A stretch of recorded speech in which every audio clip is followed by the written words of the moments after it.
नमस्कार फ्रेंड्स, कैसे हैं आप सब।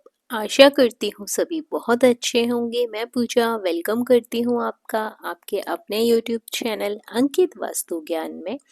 फ्रेंड्स, कार्तिक मास की शुक्ल पक्ष तिथि पर देवउठनी एकादशी का व्रत रखा जाता है। मान्यता है इस दिन भगवान श्री हरि विष्णु की विधिवत पूजा आराधना करने से जीवन के सभी कष्ट दूर हो जाते हैं। तो चलिए फ्रेंड्स, आज इस वीडियो के माध्यम से हम देवउठनी एकादशी की व्रत कथा को पूरी श्रद्धा से सुनते हैं, ताकि हमें भी बैकुंठ धाम की प्राप्ति हो सके और विष्णु जी की कृपा प्राप्त हो सके। कथा कुछ इस प्रकार है। एक राज्य में सभी लोग देवउठनी एकादशी का व्रत रखते थे।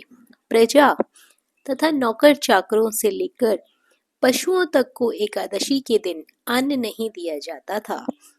एक दिन किसी दूसरे राज्य का एक व्यक्ति राजा के पास आकर बोला, महाराज, कृपा करके मुझे नौकरी पर रख लें।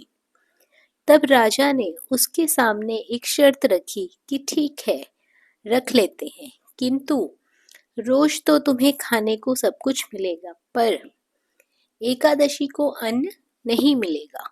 उस व्यक्ति ने हाँ कर दी, पर एकादशी के दिन जब उसे फलाहार का सामान दिया गया तो वह राजा के सामने जाकर गिड़गिड़ाने लगा, महाराज, इससे मेरा पेट नहीं भरेगा, मैं भूखा ही मर जाऊंगा, मुझे अन्न दे दो।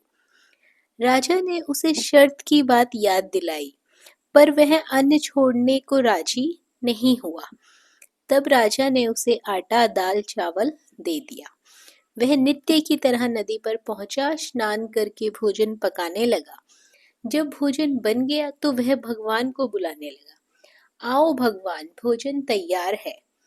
उसके बुलाने पर पीतांबर धारण किए हुए भगवान चतुर्भुज रूप में आ पहुंचे और प्रेम से उसके साथ भोजन करने लगे। भोजन करके भगवान अंतर्ध्यान हो गए और वह अपने काम पर चला गया। 15 दिन बाद अगली एकादशी को वह राजा से कहने लगा कि महाराज, मुझे दुगना सामान दीजिए। उस दिन तो मैं भूखा ही रह गया। राजा ने कारण पूछा तो उसने बताया कि हमारे साथ भगवान भी खाते हैं, इसलिए हम दोनों के लिए ये सामान पूरा नहीं होता। यह सुनकर राजा बड़ा आश्चर्य हुआ। वह बोला, मैं मान ही नहीं सकता कि भगवान तुम्हारे साथ खाते हैं। मैं तो इतना व्रत रखता हूँ, पूजा करता हूँ, पर भगवान ने मुझे कभी दर्शन नहीं दिए। राजा की बात सुनकर वह बोला, महाराज, यदि विश्वास ना हो तो साथ चलकर देख लें। राजा एक पेड़ के पीछे छिपकर बैठ गया। उस व्यक्ति ने भोजन बनाया तथा भगवान को शाम तक पुकारता रहा, परंतु भगवान नहीं आए। अंत में उसने कहा, हे भगवान, यदि आप नहीं आए तो मैं नदी में कूदकर प्राण त्याग दूंगा। भगवान फिर भी नहीं आए। तब वह प्राण त्यागने के लिए नदी की तरफ आगे बढ़ा।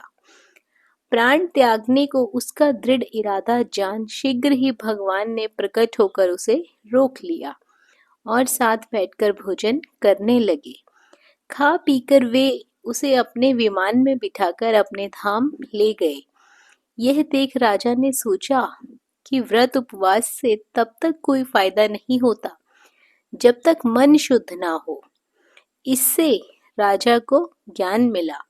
वह भी मन से व्रत उपवास करने लगा और अंत में स्वर्ग को प्राप्त हुआ। तो फ्रेंड्स, इस प्रकार देवउठनी एकादशी का काफी महत्व है। यह व्रत काफी फलदायक माना जाता है और यदि इस कथा को ना सुना जाए तो व्रत अधूरा माना जाता है। फ्रेंड्स, कथा पसंद आई हो, वीडियो अच्छी लगी हो तो वीडियो को लाइक और शेयर जरूर करें। और इस तरह के व्रत त्योहार की जानकारी आप भी चाहते हैं और आपने चैनल को अभी तक सब्सक्राइब नहीं किया है तो चैनल को सब्सक्राइब कर लीजिए, ताकि आपको भी आने वाली वीडियोस की नोटिफिकेशन समय समय पर मिल सके। बने रहिए आपके अपने YouTube चैनल अंकित वास्तु ज्ञान में। धन्यवाद।